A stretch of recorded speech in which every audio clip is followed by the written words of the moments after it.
Hello, everyone. I have Miesha Johnston. Now, have I said your name correctly? Because I know there's slight different accents. Johnston. So Because Miesha Johnston. yeah, Yeah. yes, in Facebook it's Johnson. So that's Mm-hmm. probably what you see there is because I was kicked off, so I came back on as Johnston.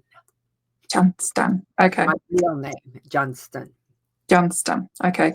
So she's here today to share with us some of her experiences, my lab experiences, or just really whatever experiences you want to share, really, whatever you feel comfortable in sharing. So over to you. Where would you like to begin? Okay. All right. Well, let's put it this way.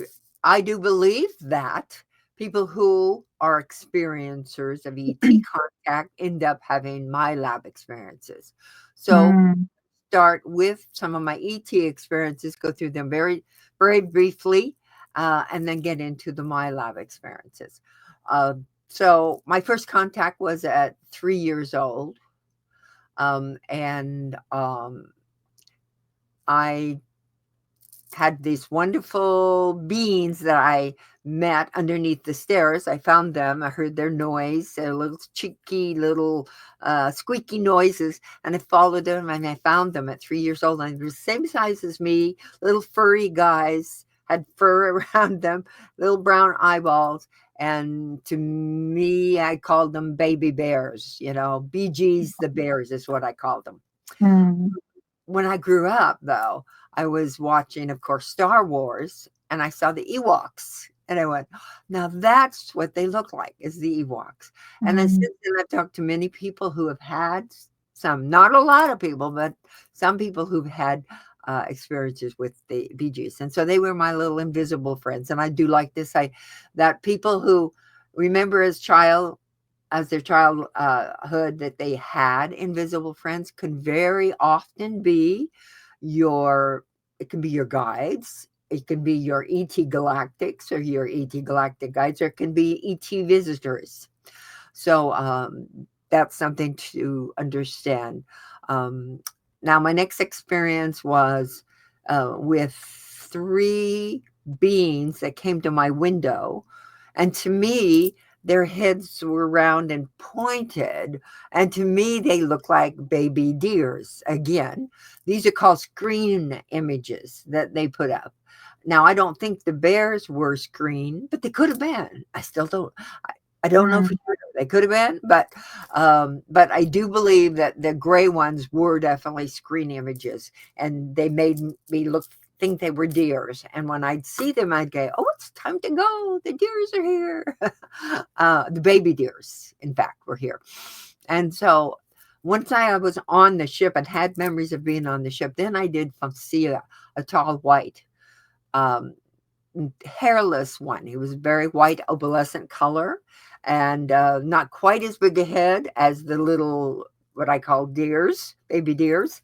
But he did have a bulbous kind of head with eyes, but dark. But then sometimes I saw them with pupils in them. So I do believe I saw them sometimes with the cover on them, and sometimes without the cover. Now, I believe that the cover is something that they put in not put in, but that they have evolved and to have that because they do see in the dark. And so I think they have this lens that can come open and close. That's just why, Mm. like a lizard does. The Lizards do greys do as that. well. Yeah, the small grey. Great. Some of the greys. Yeah, it's like contact lenses. Yes. Apparently, behind those lenses, they've got very similar eyes to humans, or perhaps some slits, depending on the grey and stuff. But yeah, again, like you say, because they're very sensitive to the light and things like that. So yeah. Yeah, so they were with me, and I was in the hybrid program with the tall white ones, the tall white beings, and they took me to the nursery and introduced me to my children, and so I've got a whole lot of information about that. but I know that we wanted to get into the MILAB stuff, so then I'll just move on to that. Everything is in my book. My book that doesn't look like it covers my whole life, but absolutely does. It's You Can Handle the Truth. So not sure you can handle the truth. You can handle the truth. I've just not long added it to my Amazon basket because it's now available, isn't it? Or it's just been published, I think. Is that what? Yeah, it's on Kindle and it's on audio as well. So and of course paperback. But so I don't think books are things that people gather anymore. So I think Kindle seems to be the thing people are doing the very most for, in my books anyway. Except for this book. This book, they seem to be wanting to get that book. That is my Genealogy Planet of Origin book that has a chart in it, and this chart is in it. Whoops, this chart is. Well, yeah, you get it. I get a little idea of what it is. So, so kind of, I think the hybrid program has to do with also the MILAB experiences. So in my hybrid programs, I was presented with babies. I was presented with children. At one point, I was presented with a child that looked quite humanoid, but not like your normal human. And he was like a little on the green side. And he was, a little on the green side, shall we say. But before that, when I was 16, I had an experience where I went to bed, I woke up, I was underneath a big ship. There was some heavy, strong energy behind me, but I could not turn. You can't turn your body. All you can do is make your eyes move in different directions. That's it. So the next thing I remember, I'm inside the ship, and the little grays are doing something gynecologically to me. And that was like freaking me out. And then the willowy one leaned over, looked in my eyes, and said, "This is necessary for the hybrid program." And then I calmed down, but then I was looking around, like I said, you can't look, but I was looking around, and I saw in the distance, and I will say distance because the ship to me looked like it was, 40, 50 feet big. But once I got on the inside, it was much bigger. So that's when we're like interdimensionally traveling. I do believe that we travel into other dimensions, and that's why ships look so much bigger on the inside than they do on the outside. And there in the distance, which would make them about this big or so in the distance, that far away, I saw 3 beings encloaked. They looked taller, bigger, but it was hard to tell for sure. And I had a really strong feeling that I knew one of them. And I said, "I know one of you. I know you. I feel you. I recognize your energy." And then one of them stepped forward, pulled down his hood, and he was a reptilian. So that freaked me out too, big time. So I actually went to sleep. I passed out. So I needed to bring him in because he comes back into the picture later. All right. So I then had my 2 years of missing time through the MK-Ultra program. And it wasn't that they just got me at that time. I was born into an MK-Ultra. So all the time I was having ET experiences, I was also being an MK-Ultra, born into MK-Ultra. My father was my handler. I had many MK-Ultra experiences. I was also taken into shall we say, an asylum by my grandmother. She took me to an asylum for my training as a child at 3, 4, 5. And up until 9, at 9 years old, I was put into service, what they call service, which can be everything from the secret space program to a child pornography to all these other types of things that did happen to me. So going now to the MILAB experience. So, well, let me say, maybe, but what I do want to say about it is a missing marriage. I think this is very, very pivotal. So when I was in 1967, I graduated. In 1968, I was in January at the college checking out the new there were updates and things that they were open house was showing us. And so I was hoping to attend college. So then a man came up to a group of us and in the cafeteria and said, who would like to make $480? Well, that was a lot of money in 1968, believe me. And I thought this would be great. And so he said, because we have a sleep dream program that you just come in and you go to sleep and we watch your dreams and we can map them. It's like lucid dreaming and all these things. So it sounded so good. Plus the money sounded great. So I did go there. The next day to just off the campus was a brownstone building.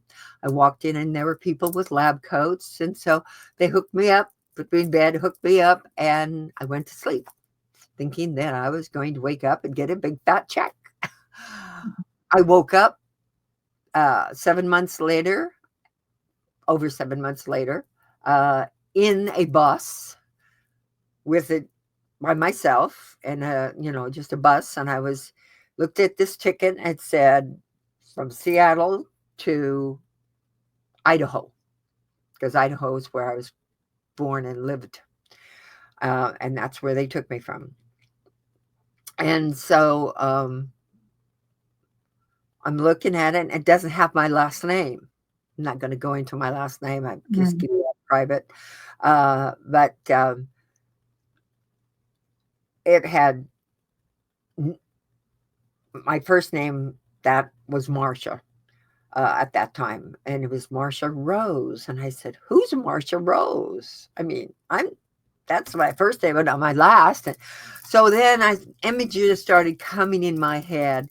And this is a really long story, so I'm going to just cut it to next thing. I get to the bus. I'm thinking about all these things, and things are popping up in my head. I have images of big castles and parties, and I have images of being in a bus with girls my age and teenage boys younger than us. And I just have these weird things that come up. And then I have this image, in my head that says, when I see the bus, you just cleaned houses.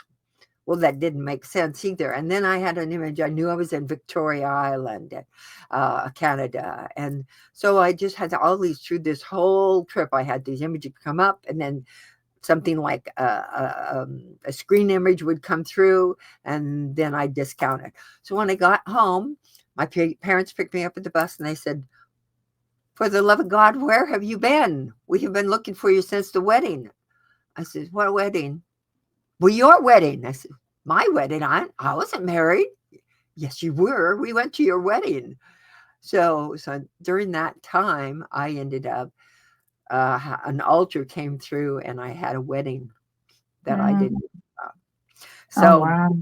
Yeah, I don't remember the man. I don't remember the wedding. I don't remember anything. I just know that my parents said they got, I went to in January on the 5th, and on something like the 7th or something, somebody contacted them, which was supposedly me, but it wasn't me. I found it was Darlene, one of my elders, and she tells them that I want you to put announcements in my wedding. Some just popped up. Want to get rid of it? Go away.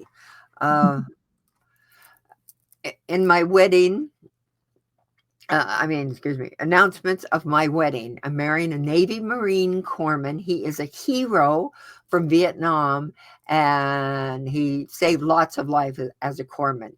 And so they put my notice in the paper. And then I told them at the time, I said, I'll contact you and let you know when the wedding is. So then in February, they get a invitation for a wedding that is happening in 2 days. And it's 60 miles away.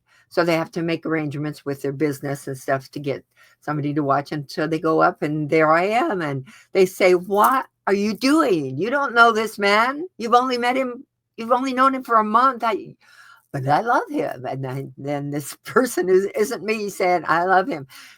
But I'm not going to, my father said, I'm not going to walk you down the aisle because there's something wrong here. You don't know this person. And I said, I don't care. I have a wedding dress. They got me the wedding dress. I'll have their friends walk me down the aisle.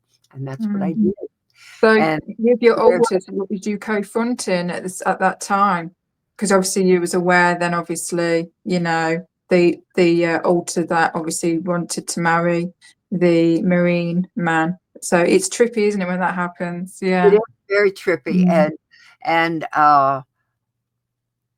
I did a regression about it many, many years later. I kind of just left it as like, something's weird. I'm nuts, So I went to a lot of therapy trying to figure out what happened to this year. And then the following year, I had the same thing happen. I disappeared for another year, or almost another year. And so I just wasn't sure what was going on. So I started going to therapy to try to find out. And in hypnosis, I found out that the therapist was saying, now tell me why you can't remember your wedding. You go to your wedding now. Go to your wedding. Go to the wedding. And I said, I don't remember my wedding. And they said, no, I want you to go into the wedding, look at the wedding, look at yourself in your wedding dress. And then I see myself in a mirror, but I'm back here screaming, no, don't let this happen. So that Darlene was taking over, and Darlene came out on the session, said, because it's not her wedding, it's my wedding, and she's asleep like she's supposed to be. Oh, wow. So that's called the driving program, which was part of Dr. Cameron from Canada, his driving program that he did back in the 50s and 60s, early 60s. So, so from there, so then I try to get on with my life, and then it happens again the next year. And then I get back home again and try to get back in with my life. And I am get married and have 2 kids, but things are happening right all the time. Through this time, I'm having MILAB experiences, and I'm having MK-Ultra experiences because I don't remember my children's births. I don't remember their first words, their first walking, any of it. I just really feel robbed of that more than anything, because I lost the first few years of my children until I finally woke up. And I didn't wake up until I was having MILAB experiences. And I'll go through a couple of MILAB experiences, then let you know how I woke up. Yeah, when you're ready. Yeah, there's no rush. What's that? I said when you're ready, there's no rush. Okay. Yeah, so just to give you an example, I went to bed and I woke up and I'm walking down a hallway. On this side, it's like polished rock, gray rock.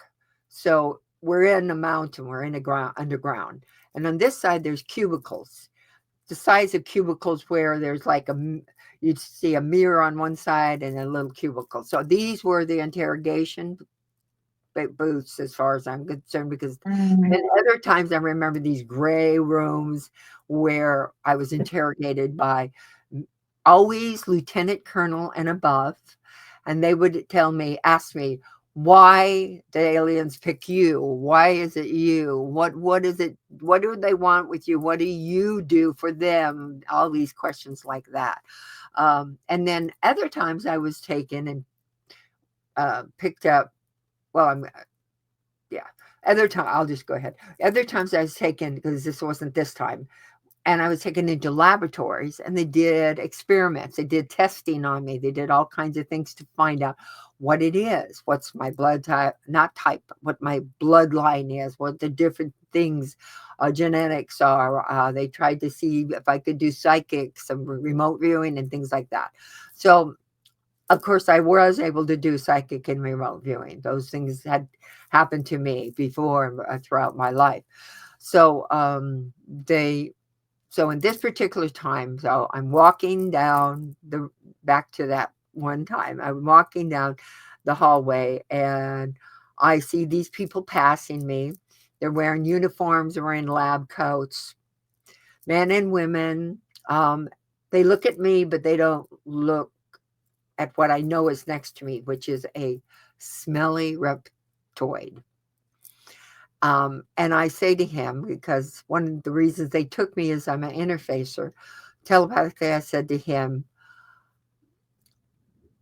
they look at me, but they don't look at you. Why don't they look at you? And he sends me this imagery that they know they must not look at us. They must honor us. This is like our domains, shall we say. So I know, and I've learned since then, of course, that they have different levels. The Greys have their levels. The other Greys have their levels. The Ebens have their levels. The Reptilians have their levels. The Draconians have their levels. The Adrenochrome and all the other horrific, horrible things have their levels as well. Not all of them are in every base, but they have levels in different bases. I was at that time at Area 51 is where they took me, S4, S6. So, so he sends me back this energy about that. And then he also sends me imagery, because they communicate through imagery as well. So he sends me this imagery of men being, a military guy being arrested because he looked in his direction. And then the other one, a military man going crazy because he looked into his eyes, and their eyes are hypnotic and psychic, and they can, make a person go crazy. So if they choose to. So then later on in that day, or another experience, I can't tell you for which what it was, but I was in a room with another reptoid, and he was standing at the door, and I said, "Why are you invading our planet? What did we do to you?" And he said to me telepathically, because you're the invaders, not us. And then he shows me imagery of all these dinosaurs and prehistorics, including raptors, all running from these comets that are coming down, and these multiple hundreds of comets that are coming down. And I know it's an extinction event. I'm told by him that it's an extinction, our extinction. And he said, those of us who were smaller and more intelligent went into the inner earth and have evolved to who you see before you. So that made me get a little understanding. And since then, we do now know that they were here before us. We have been implanted. We have been seeded. We're part of the seeding, the star seeds. That's why they call us star seeds, because we're from the stars and we're seeded here, and have been by many, many, many planets. Galactic groups, I should say. So this is happening to me over and over again. And then I have another experience where I'm in an elevator. I'm going down in an elevator. There's other people in the elevator. There's a man with a shirt off here. I figure I can't look. All I can do is look sideways. There's a woman here who has pajamas on. So I know it's nighttime. So I know they got me at nighttime. And then there in front of me is a man in a uniform with like an M16 uh, machine gun or whatever they call it. And he is just like, just staring into the abyss like he's nobody there. And then the elevator door stops and he pops on to like awake now, and he starts pulling us out of the elevator. And from behind, another one is pushing us out. They put us and split us up into two groups. In this group, I'm taken to men in lab coats, people, not men. There were, well, I can't tell you for sure. There was a group about 3 or 4. I thought there was a woman, but not sure. Lab coats and uniforms. And then in this side, there is a tall beige grays. They're not grays, and they're not like any gray I've ever seen. They're beige gray, kind of a creamy mustard color, and they smell like rotten food, rotten fruit. And in that group is my 14-year-old son. Well, it was bad enough to have my abductions, but not my son too. That was so upsetting to me. The next morning when I woke up, I came downstairs and of course remembered this and I asked my sons, hey, how did everybody sleep? And my one son said, I slept great. The other one said, I had a horrible nightmare that I was in a cave with these big, ugly aliens. So I knew it was happening to him. And then subsequently, there were other experiences with him again. So I asked my counsel, please come save my family. They're doing it to my family. It was one thing that the ETs were abducting and taking my family. It didn't seem like there was harm coming to them, and I didn't feel scared and things like that. But now these reptilians are coming into my home and taking me. These grays are coming in and taking me to the underground bases. And so I received a visit from a being that was energy, just a beautiful energy. And that being actually was with me for quite some time, days, off and on days, and then weeks, and then it went into months. And then my abductions were stopping. My MILAB abductions were stopping. And I thought it was because of this beautiful energy. But then one day I woke up and above me was, well, actually, I should say that was the second time. The first time was I saw this beautiful Nordic man, beautiful Nordic energy. And he was standing by my bed and he was Nordic and beautiful. And I said, who are you? And he tells me he's that same energy. And I said, oh, all right. All right.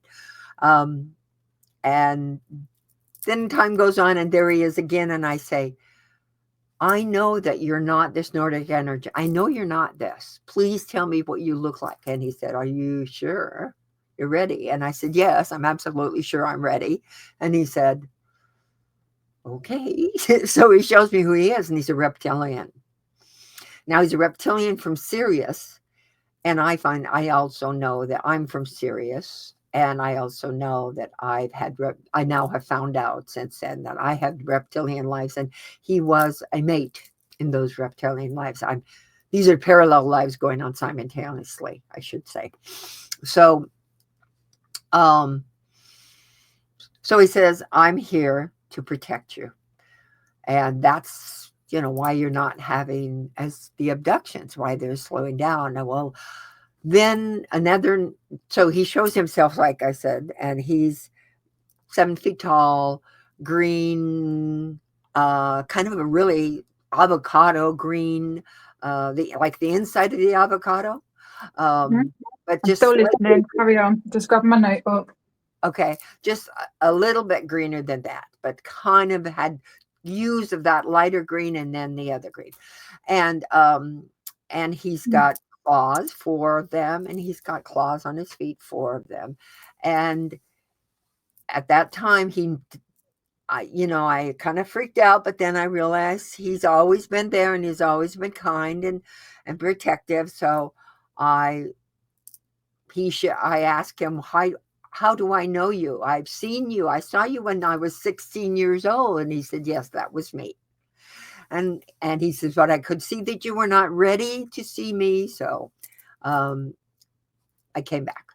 So he's my protector, along with the Arcturians who protect my family and myself. That is why I believe that I'm still here and kicking and talking and everything like that, because of them. They've been my protectors. And one night I found out proof of it, because I was sitting at my computer, and all of a sudden, this is the AI technology that comes into it now. All of a sudden, a reptilian picture, which was drawn by an artist from my information about my experience, shows up on screen. It just pops up on the screen, right? I didn't put anything there, and it just popped up, and I went, "Oh God, that's what is that there?" And then the very next second, they pop up right here at my bedroom door, and then Ayano pops up over here, and there's some kind of energy, because remember, I can hear they're talking in a galactic gargly growly language between them, and then they disappear and never come back again, because he protected me. But they were always I shouldn't say that. They didn't come to my house, but they still grabbed me. I'm trying to think now, because I had another experience after that where they were trying to find where he was. So, and they were trying to get information about him. And so they brought in another reptilian, gave me this liquid first, and then brought this other reptilian to do a mind meld in my eyes to try to find out where Ayana was, because that was his name. He gave me his name, Ayana. He said, you would not be able to understand my name, so you can call me Ayana. So he has been my protector since then. So, yeah, that's good that we do have protectors. I've got my notebook because I've got some questions for you, but I'll probably leave that at the end before we wrap up. It's more questions that I often get asked, and I give answers. I use my own discernment, intuition to answer or my perspectives, and so I thought it'd be great to get your, if you know any information, or just to get your perspective. But anyway, so yeah, occasionally I'll just be writing things down because I don't like to interrupt, you see. So if I write them down, it's there then. But anyway, yeah, sorry, carry on. Well, okay, so I did have some time in secret space programming, but that was way back when I was 11 years old, and then I ended up evidently being there till I was in my 20s. 28 is the last memory I have. At 11 years old, I was kind of just taken as a child. They were testing us. They were also, which I've heard other people talk about, that they use us as bait to dress up in uniform and send out there and I think it was Mars, to be bait so that the super soldiers can get the insectoids to come out of the caves, and then they kill them. So because there's some things they want in those caves, and I did find out that the insectoids are always kind of like a mantis as well. And I did find out that in a regression once that I'd had a communication with the one that actually injured me during the time when I was dressed up like in a uniform. One time when I was dressed up in a uniform and I was injured by him. And he told me, so he came through in the hypnosis session and says, you are, how did he first said it?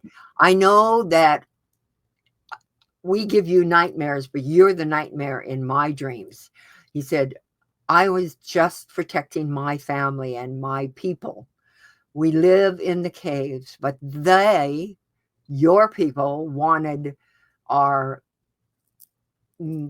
minerals, our some kind of minerals, and they wanted us to come out and be killed so that they could go and take all of the minerals for their building their ships and things like that, or something like that. So I said, so that made me understand a whole other thing.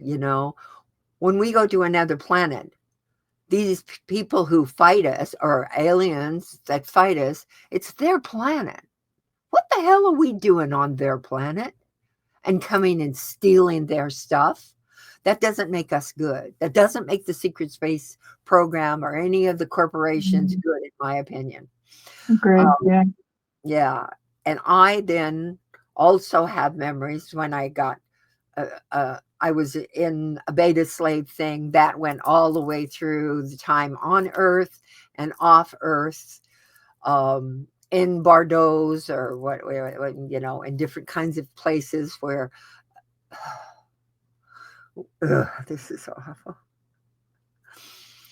I hate this one so bad. But we were in these places that would be, I guess you'd call them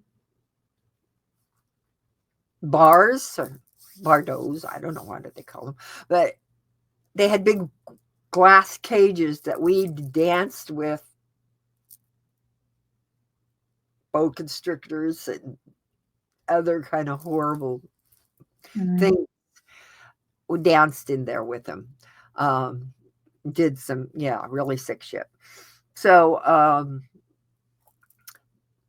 beta slave program is a really severe one. So on planet, I was taught by a madam in San Francisco and Seattle, I think too, but I know for sure San Francisco, by this madam, to learn how to be a proper lady, and to be able to eat properly, to dress properly, so that you can be a presidential model. So there, I was presidential model. Not per se, I wasn't presidents that I remember. I do remember Kissinger and some places, people like that. And I do remember being at parties where presidents were and other dignitaries. But we were used in the project Midnight Climax, which was a project where we would, on planet and off planet, we would take people in and do things, and they do really horrific, horrible things, and brutality as well as perversion, so that they would be able to be blackmailed. So that's where a lot of our judges, our governors, our presidents, some of our presidents, and some of our and a lot of our politicians, probably 85% of our politicians are, And the rest are all involved in that, and all being blackmailed to do whatever the powers that be, the cabal, want them to do. And so then after that, when I was 28, I was what you might call a instructor / mother hen / controller. I was helping super soldiers become super soldiers. I was the one who was in charge of the area. I was in charge of the super soldiers and sending them off to different modalities to learn different kinds of modalities of martial arts, guns, weaponry, all kinds of things like that. But at the same time, I also felt that it was important that they work together, because before, when super soldiers would go out, they'd die. So many of them would die because they were all individual loners. They didn't ever work as a team. And I wanted them to work as a team. So they started working as a team, and they started coming back, more and more of them. And so the Draconians, and who were in charge of that whole program, and the Nazis, who are also in charge of it, felt that this was a very good thing. This was a success, It cost them a lot less money. They didn't have to have so many people trained, and so they thought it was a good thing.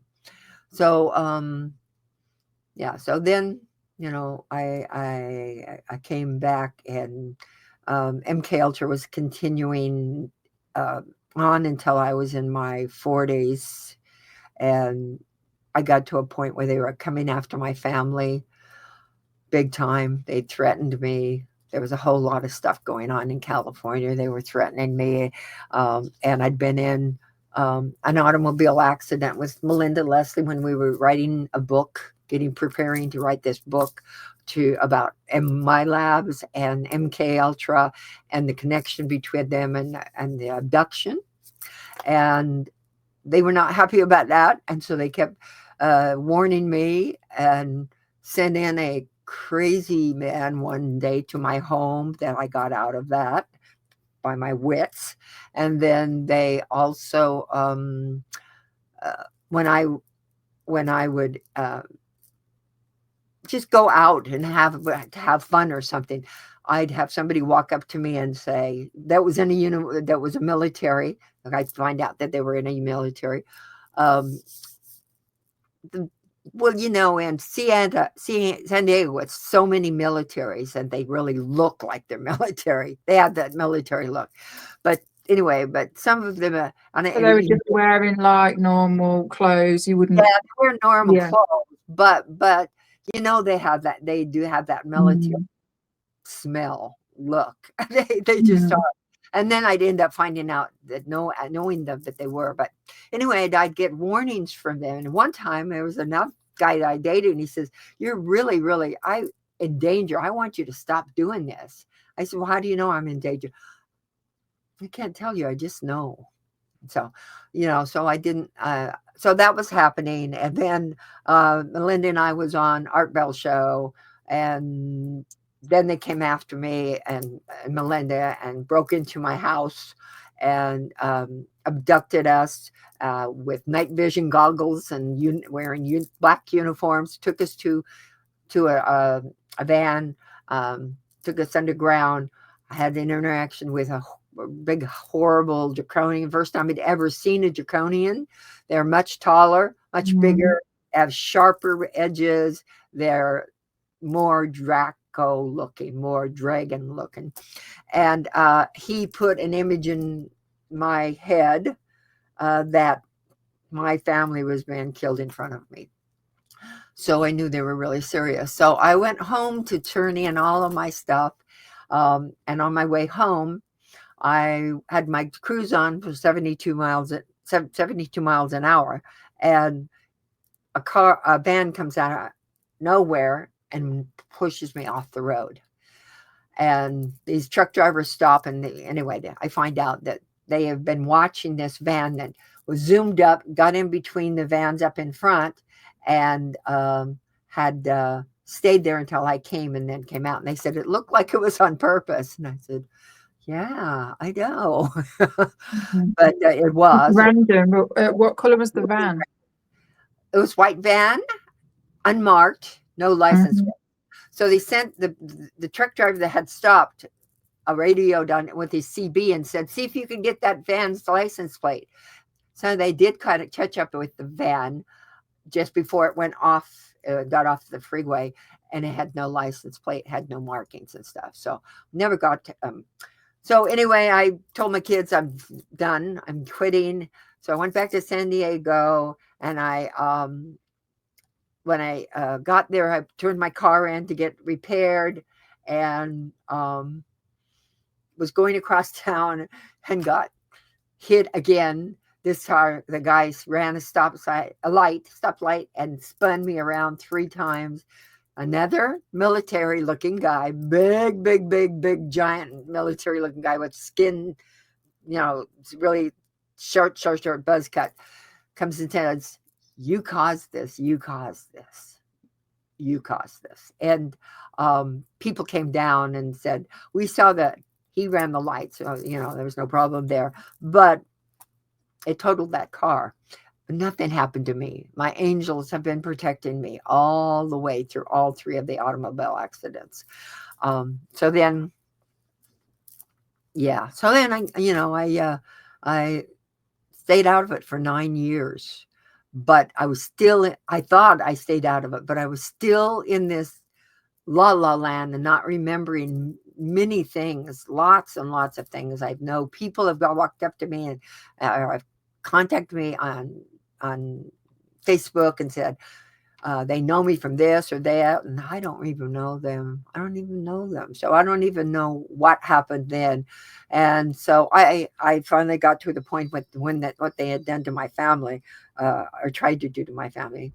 I said, I got to have help, please, guides. And next thing I know, I'm in front of a council, and the council gives me the opportunity to cancel my contracts. So I said, I want to cancel them all. And they said, all? You want to cancel all your contracts? I said, I don't care. Don't want ETs. I don't want government. I don't want military. I don't want sacred space. I don't want any of it. And so I did.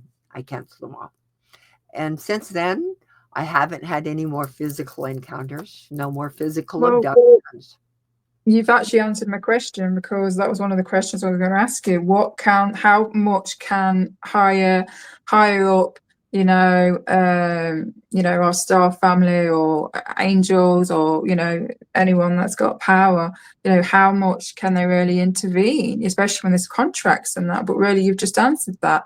And I hear a lot of people, my labs, they say that they've had their contracts revoked, sorry. Yeah.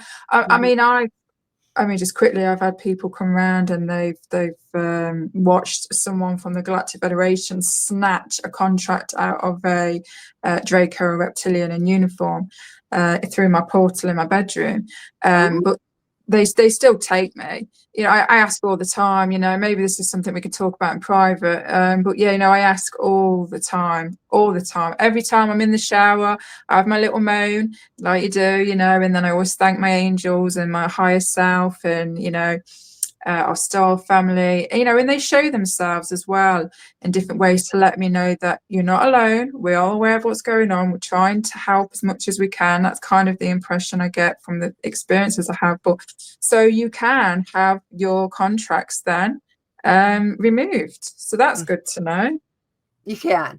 And during my hypnosis sessions with people, I always give them an opportunity to cancel their contracts, cut the cords, revoke all the contracts, get rid of entities, all of these different things. Because when you're in the MK-Ultra programs, with every single altar they put in, they add some kind of a crappy thing, whether it's an entity, whether it's a dead ancestor curse, whatever it is. There's all kinds of things they can add to. And what they do is they kind of solidify those altars. So they put a block in front of them, kind of thing. So yeah, so altars, when they're integrated, they also, through integration, you also have to do healing and cutting cords of all the entities that will be attached to them. In the MILAB program, is very possible too, because the MILAB program is connected to the MK-Ultra program. It is probably much a softer version, shall we say, of the MK-Ultra, but there's still mind control things going and happening all the time there. Yeah. And just quickly as well, so and obviously all my altars need to agree on this. Not all of them will agree on having their contracts for whatever reason of their own. So that's another thing to bear in mind as well, isn't it? It's all about me saying, this version of me, I want all my contracts revoked. There could still be some still attached to me, because my altars are a part of me. They are me. 100%. You are exactly right. I am so glad you know that, because people do need to understand that when you integrate an altar, you have to get rid of the contracts that go with that altar. So I would say, and some people have more, but I would say that most people have somewhere between 8 to 10 altars, but then they have the connections, the the entities, the also the floating altars that are connected by, let's say, okay, so you're a spy, and as a spy, you need to be able to coerce someone.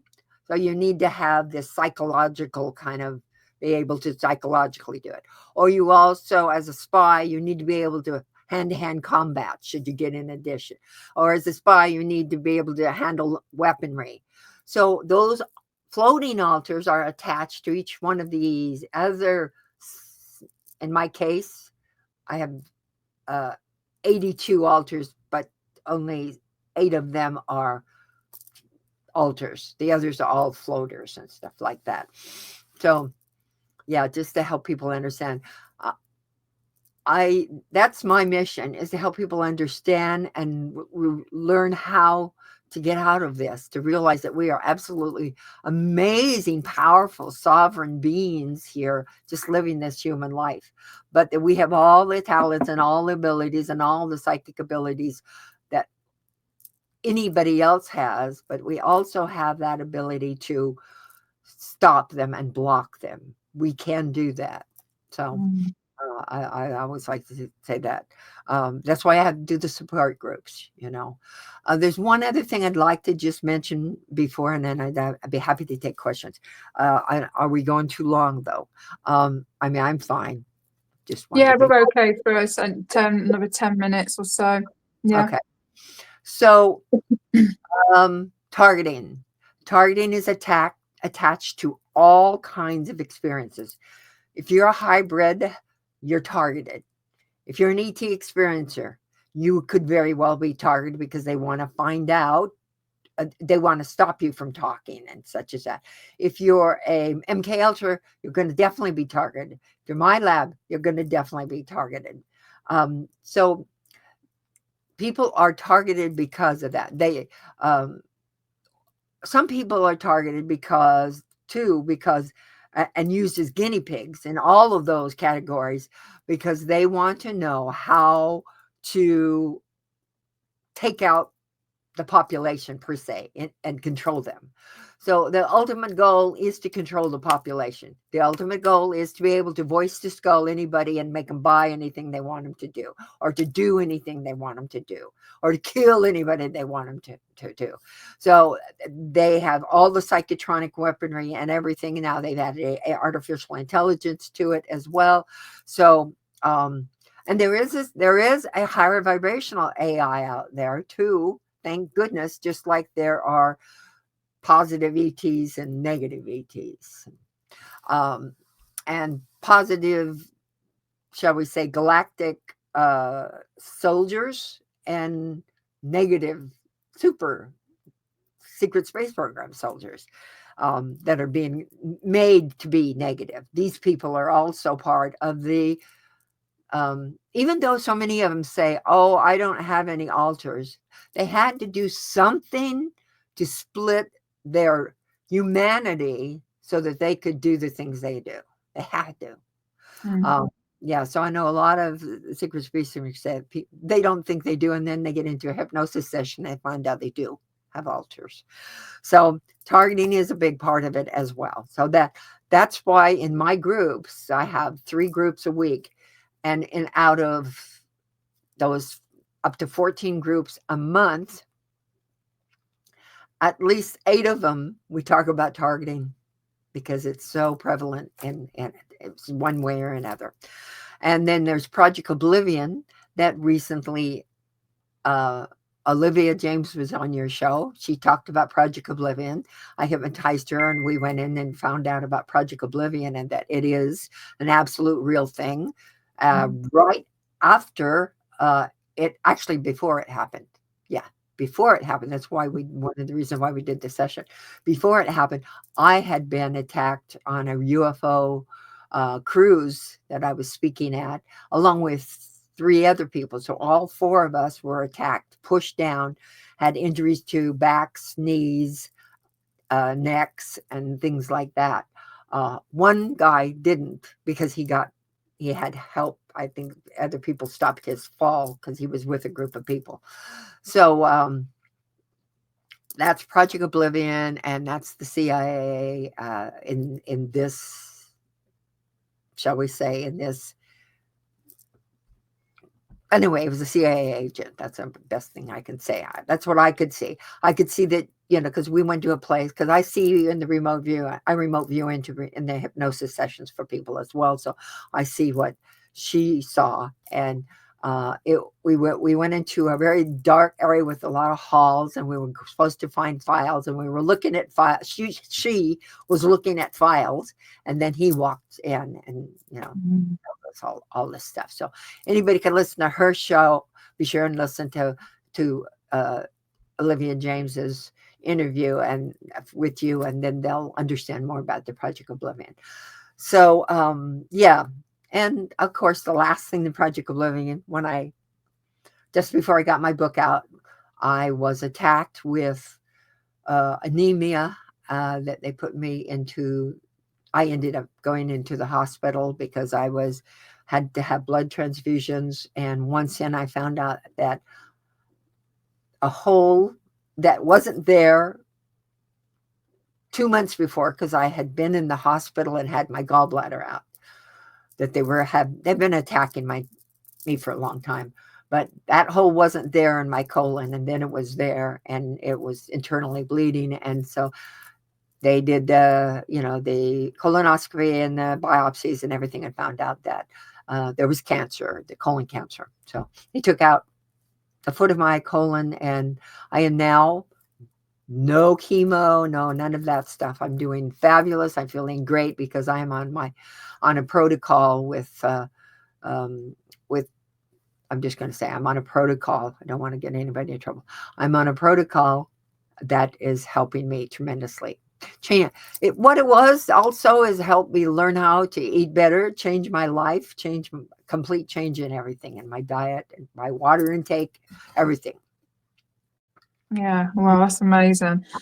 Not the experience you went through, of course, that's awful. And it's very common, isn't it? I mean, of course, people get ill, people get sick, but it's very common, especially for MILABs, because of everything they put us through, the frequencies, the attacks, the procedures, the experiments, the trauma, so we do. A lot of us often report on having, serious things, cancers, or, in your case, colon cancer, and or just strange things, things like weren't there before, like people discovering they've got a hole in their heart that was never there before, or, just things that just seem to just crop up and stuff, and yeah. What would you say about heart disease? Do you think that's common? Absolutely. That's targeting. I've had several people who think they're having a heart attack. In fact, I thought I was having a heart attack way back in 2017 when I put my first book out, and they attacked me just before I got my book out. That time, I thought it was a heart attack. It felt 100% like a heart attack. 100%. And so I went out, and my sister, I called my sister, and my sister called the paramedics, and paramedics came, and I went out and they, to the living room, and they checked me out because they thought it was a heart attack. And they said, no, EKG, everything's good. You're good. You're good. But that wasn't the end of it. They continued with it, because I thought, okay, well, I'm not a heart attack. Okay, so I'm all right. And then I got violently ill, both ways, and still had that pain. And so I ended up having to go to the hospital. And it was an acute pancreas attack.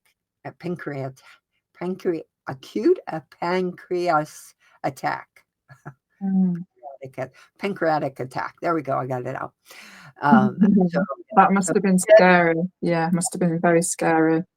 So I think they pick a weak area in your body, maybe something that is, because I'm a hybrid, my digestive has always been an issue for me, eating different kinds of foods and stuff. So I think that's why they get my internal organs.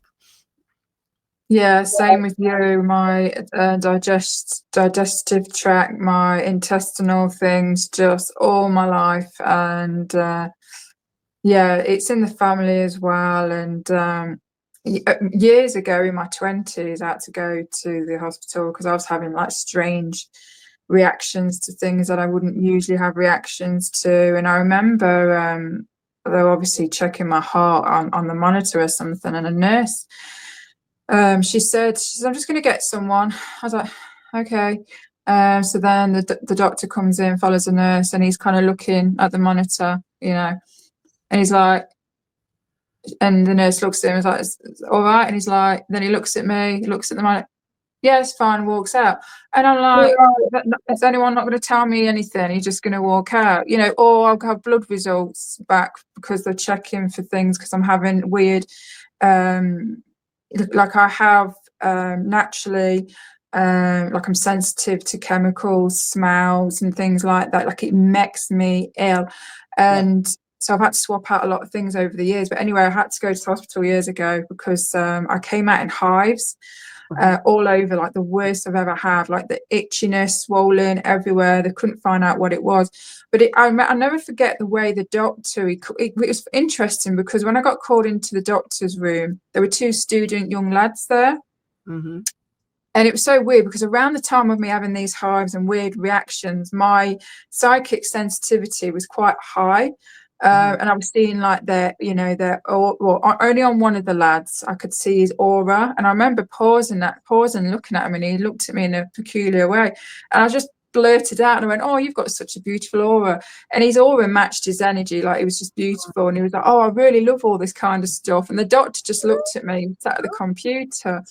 And then I sat next to the doctor, and this was the strangest thing. He was looking at the computer, and then he turns to look at me, and it's like he's staring into my soul, and he's looking at me like, I don't know, like peculiar or something. And I'm like, what's going on? Like, he didn't say anything. He just said, oh, we couldn't pick anything up. And I think, well, and I remember thinking, why is he looking at me in such a strange way? And of course, this was years ago, way before I realized, I was, I say slightly different, a lot different. So yeah, just strange things like that throughout my life. Just Hey, look, I never told you what was going on. No. I got lucky. One told me because I was having hives and stuff, and he said, I think it's your birth control pills. And I went, huh?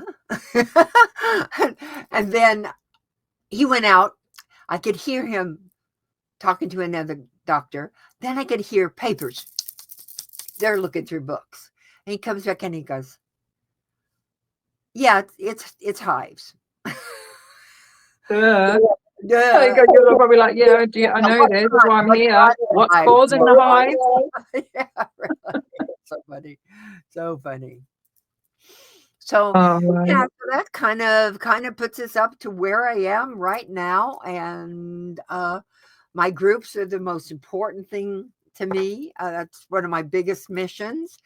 I know the reasons the groups are so important is because people need to awaken so that they can see who they really are, so that they can get into their missions, like you and your podcast here, get into their missions and spread this information and get the consciousness raising. Because if we can tip the scales, we can make a difference.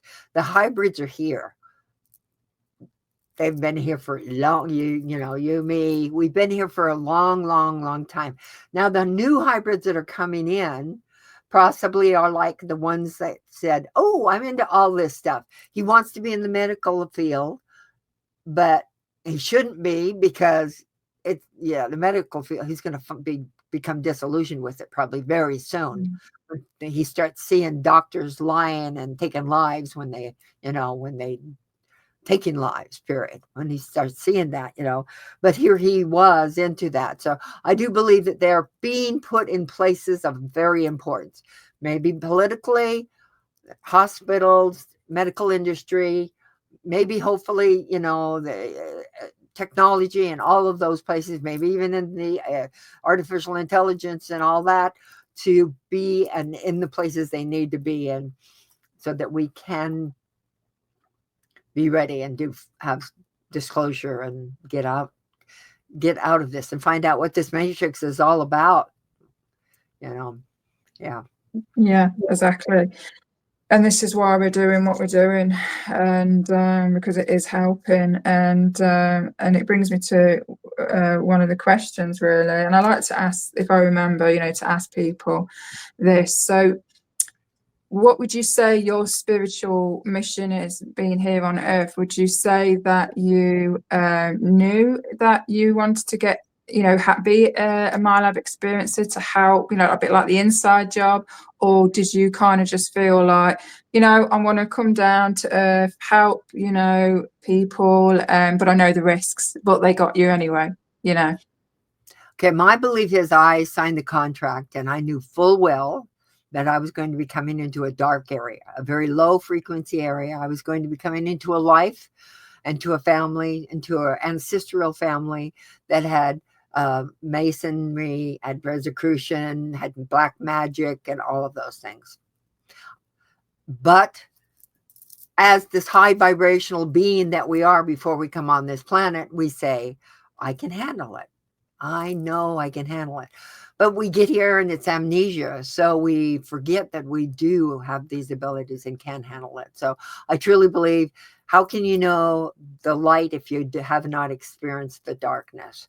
So I believe that I was supposed to experience it all. The good, the bad, and the ugly. Yeah, same as me then. I when you was talking about that, I get like I call them like the truth chills. When someone speaks, there's that energy, isn't there? There's truth behind words, or lies, Yeah. or whatever. But yeah, I get something when it's something resonates, or if I have the same belief.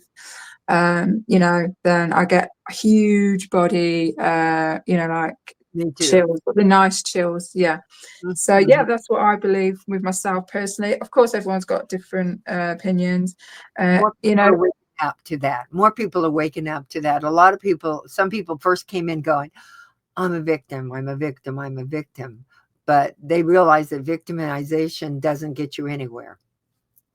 Would you say as well, because I believe it's not always black and white, I believe there's souls like me and you that agreed and we knew what we were getting into for higher purpose, as you just explained. But would you also agree that there are, let's just say, innocent souls, let's just say souls that, of course, have come down for their own spiritual mission. Of course, they can get hijacked, compromised, infiltrated, or they just, like I believe that a majority, that there are a portion of my labs that aren't necessarily star seeds on the same mission as me and you. So like, some of them got taken, just normal people, but they got taken because they have got specific, DNA that these groups are interested in. And so they kind of just, oh, I'm going to take them, even though they might not have agreed on a soul contract level. What would you say about that? Would you agree, or just? I think everybody has a soul contract, but I do think that some people did not think they were signing up for what they were signing up for. And the choices that they made in their life put them in a different pattern, so that now, or a different, shall we say, a different road, so that now the darker energies could maybe come after them and will come after them. There was another thing when you were talking, I was going to say that, trickery. Yeah, they were tricked in. Yeah, so some of them get tricked into it, thinking that they're going this way, and then they take another path and get tricked into it. And there was something else, but I can't remember what it was now. But yeah, that's what it is.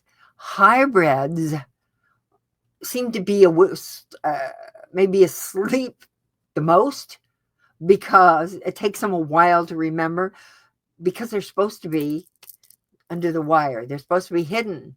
So when they have to be strong enough. So if a hybrid has gone in a different path and stuff, they can be, really stopped or hampered with that. So that would be the other thing. So it's because this is Matrix and they throw all kinds of stuff at you. Yeah, because that's what I mean. It just makes sense because I'm not black or white. I believe there's so many things that are possible. Perfect example. In my life, in my personal life, not the MILAB stuff, but like my personal life, let's just say certain paths that led me to certain relationships. I because I wasn't conscious enough necessarily in my 20s. Even though my gut was screaming like, no, stay away from that person's no good, and because I was very rebellious and don't like being told what to do, typical indigo, I rebelled, and so I went into that relationship. My higher self knows the contrary, like, no, this is not part of the the path. So let's just say I took the scenic route. So I ended up being trapped in a 3-year relationship, a relationship that I shouldn't have been in, who actually turned out to be a handler. But after that relationship, I eventually came back to my path, to what I signed on the contract. So sometimes we take the scenic route. So there's that as well. Yeah, so not I believe personally from my own experience, not everything that I experience in my life, relationships, career, just anything, I don't always believe that, that was always pre-sold contract, because there's no, I don't believe that either. I believe that it all changes once you get on here and you get into this incarnation. It can go any way, yeah, but we did sign up to come down here and do it all. One more question and then I'll let you go. Random, I know. And I think this is a good question because I went on a friend's channel, he interviewed me and he asked me this question, and thinking about it, I'm like, yeah, actually. And I only realized this so last year I only realized that in every house that I lived on was on a ley line. Not only that, but every house that I lived on was roughly 10 minutes away from a military base that I had no idea existed. So, and the friend that interviewed me, he said, I asked this question to many souls like yourself, and that seems to be a common theme. They live near some kind of a military base, whether it's closed, whether it's being shut down, or it's they're still using it, on the surface, but it doesn't matter anyway because it's what goes on underneath. So yeah, have you lived near a military base? Every single place I've ever lived has been through, and I look Chills back again, and it's just like, wow, how can that possibly be? I didn't, even when I was in, when I was growing up, right over the mountain was, Hill Air Force Base. I can't remember the name of it. I think it was, but yeah, right over the mountain from where I was, and every single place. So now, as for the ley lines, that's very interesting. I'm going to do a little research and find out if the ley lines are part. If I've had that too. well, the only reason why I realised ley lines is because every house I've lived in, sorry guys if there's an echo, there's a bit of a delay in my voice, and my apologies. So every house I've lived in, I've moved a lot. I left home when I was 16, but whilst living at home, we moved around a lot. My nan used to call us, what does she used to say? Oh, I could tell you lot are Irish. You've got the gypsy blood in you. You can't sit still for more than 5 minutes. But anyway, my point is, every house we lived in, even as a kid, even when I left home, I've had paranormal activity in every single home, more worse than others. And then it dawned on me, I was like, paranormal activity, UFO sightings, I must be on a ley line. So I looked on the maps, and obviously England's quite small. It's where I live. And I am pretty much bang central England, where the centre, where the all the ley lines cross in the middle. I've lived in all of that area, even this house. And I even have a church as well. You'll know where there's ley lines because they place churches, cathedrals, big governmental buildings, even sometimes schools, they'll be in the same path. They'll be on ley lines as well. So that's interesting. Now, another thing you mentioned about having ghost activity, paranormal activity. Everybody who has ET experience has paranormal or ghost activity. And I was told by my galactics the reason for it, because I was asking lots and lots of questions of them. And they said, once a higher vibrational energy comes in, the vortex is open. But if there is a low vibrational energy that comes in, the vortex is open there too. So people need to go around their houses with a pendulum. Is what I use. I always like to use a pendulum to dowse and see if you've got any what would be called hot spots, but they're really cold spots. And a lot of times they're in, a lot of times they're in your children's closets, because that's where the aliens seem to come in. You got it there too. Yeah. That's why kids always say, I'm scared, mummy, of the closet. I don't like the closet. Shut the closet. Because kids know, they sense these things. They do. So go in there, make sure that closet vortex is closed. They can't get through. And if it's a positive ET, they're going to come in and, ask permission and things like that. But I know they don't ask children's permission, but children also, by the way, because we're children when we get here, when we're babies, and then we become children, we agreed to it. We agreed to it too. As Same children, with portals.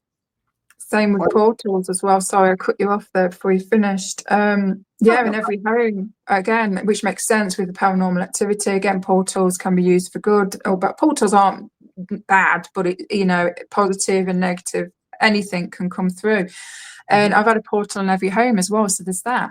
So that's one of the common ways that they take me, especially the reptilians. They seem to take me when they take me, not all the time, but there has been a lot of the time where they take me through the portal, and it's huge. I've seen it 3 times each month. Beautiful, huge.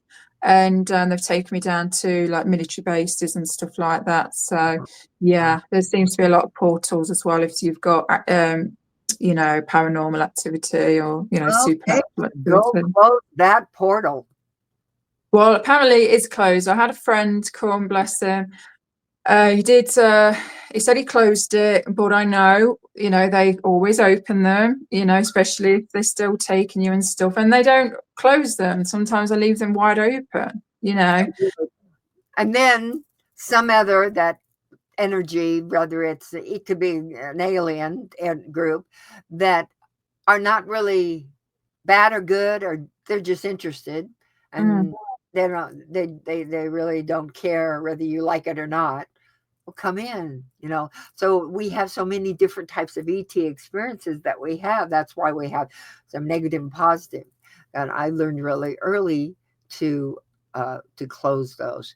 Also, I wanted to mention too, this is an interesting thing, is again with the dimensions, since we have realized that we are multidimensional beings and that things are going on simultaneously, parallel existences, our ETs can take us and do take us interdimensionally. So they will take us with a porthole and take us into another dimension. Yeah, absolutely. Yeah. So that's why a lot of closing. I will tell you that in my support groups that I have locally, I have a portal in my hallway that is Ayano's portal to come in to check everything and protect me and stuff like that. And people have actually seen him come through the porthole as a reptilian. And they don't get scared. They say a really nice, loving energy. But yeah, for sure. So what I would say to you is find your connection with a protector, whether it's a Lyran, because they're afraid of Lyrans. Lyrans are, reptilian Draconians don't like Lyrans, are afraid of Lyrans. I shouldn't say afraid, they don't like that word per se, but shall we say Lyrans are their evil, are their equals. Okay. So the reptilians are their equals as well. So I would say if you're having problems with reptilians or grays or such as that, Find your protector. Ask your galactics. Everybody is born with their galactic family and their galactic, or their galactic, or their angelics, or their or passed on loved ones, but they're there, and you'd have like 4 or 5 of them, or maybe it's even more, depending on how bad where you incarnated into. So remember that you are in control of it. You can ask them. They will not come to you. They won't come to you. Never will they ever come to you until you ask them.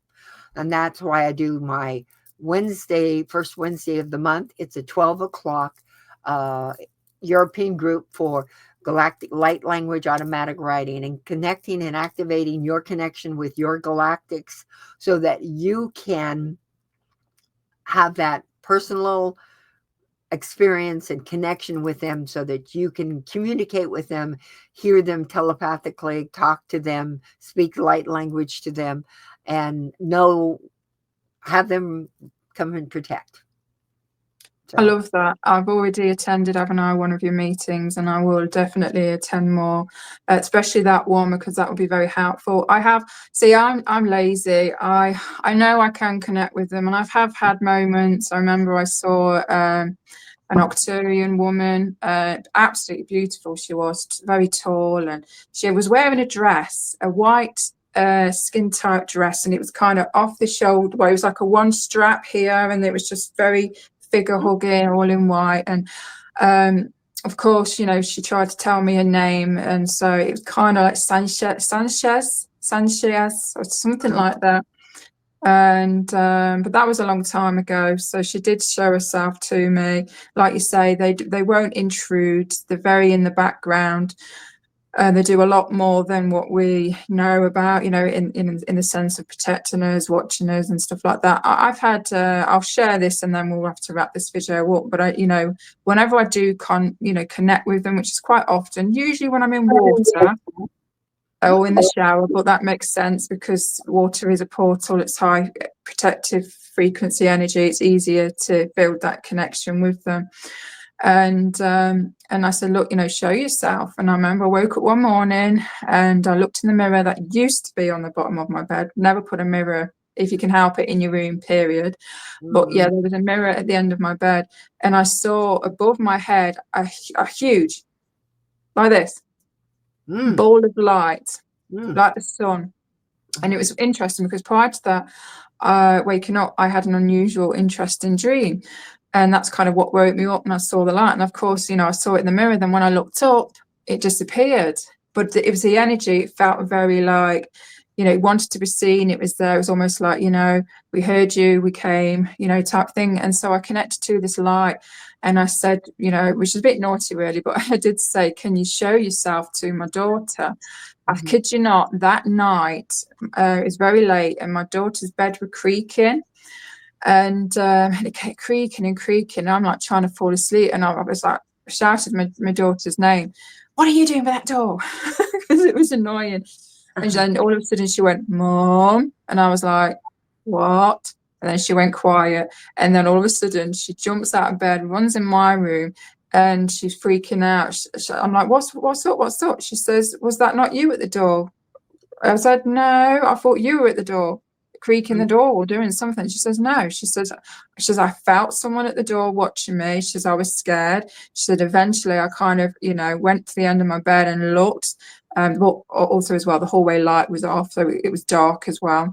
And she said she peered at the side, so she could see, and she saw what she described was exactly the same thing that I saw that morning, and it was just there staring at her, and then it went poof off into the bathroom. So I laughed and I went, sorry, that's my fault. She went, what have you done now? I said, I kind of asked our family to show themselves. She's like, I hate it when you do that. Give me some warning, Mom. Yeah, so I won't do that again, bless her. It terrified her. She definitely wasn't ready. But yeah, so it's definitely someone, I guess, from my galactic family, They do come. I had I just showed this one too.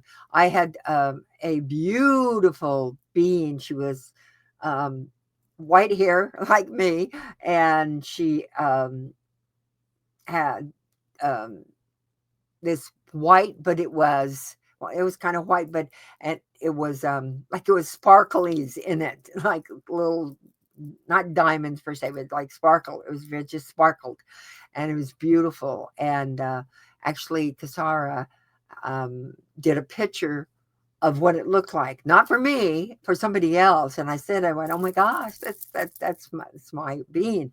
And when she saw me, she walked in, she saw me, and she said, I mean, she came in to see me specifically, not walked in. She just showed up in the energy, and then she came through and she said, "Our beloved Miesha, we have missed you." And I said, "Oh, I miss you too." And she said, I said, "Oh, who are you?" And she says, "Well, I am you, and you are am I." And oh, okay. So I came back to visit myself, I guess. That's what I gathered. And I have that picture up on my wall in my living room. And people say, "Oh, you got somebody to do a picture of you?" I said, "No, that's not me." But it is me. So it was really funny. So I do want to just share a couple more things, a little advertisement, okay? So I do readings for Galactic Light Language, for Galactic Planets of Origin, with the Oracle, with the chart I showed, and using the pendulum. And then I also have my 2 Oracle decks that I do that are really, really pretty cards, have all different kinds of, some are upside down, some are right side up. Sorry about that. And I do readings with those. So I do full readings for the whole, both thing, and then just one or the other. I'm a hypnotherapist. I specialize in trauma release hypnosis therapy and past life. Past life is so much more important than people think, because so many things that are happening in this lifetime are pertaining to those past lives, which really are basically parallel lives. So things and people in your life can affect it. Phobias can be affected. Your experiences, like the reason why you were abducted into the MILAB program, could be because in that program you were a seer and you were doing some special things there, like that. So it's a really important thing. I also work with PTSD and ADD, ADHD, and ADHD. Yes, so I work with those as well. So and my groups are up to 14 groups a month. You can come in if you see them on Facebook and come and join a couple of them. If it's something you like, then you can join. It's very inexpensive. It's the price of like 2 cups of coffee, or Starbucks, I should say, 2 cups of Starbucks for a whole month. And they're all different types. Every topic I've talked about, I have groups about those. And I'm trying to have more European groups because I'd love to get more of the Europe into the groups. In fact, it isn't a love. It's my galactics have told me, you've got to do this. And I said, but I don't like to get up early. But they says, you still have to do it. So I'm going to be doing earlier groups and more of them for European people, for the European, whatever. Yeah, from people from Europe. No, wonderful. Yeah. And I'll leave all Miesha's information as well, links in the description. So if anyone wants to reach out to her for a reading, or do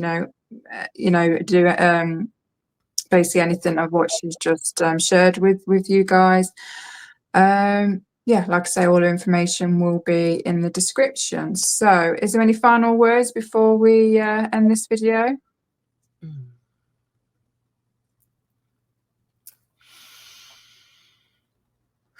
They have one. Okay.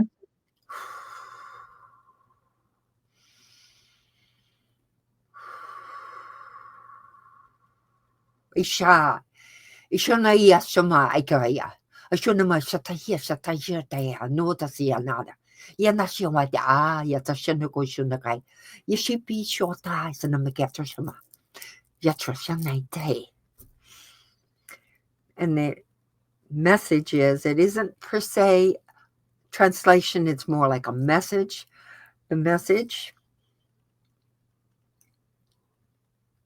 you are all part of your earth, and you are also part of our worlds and our lives. We are you.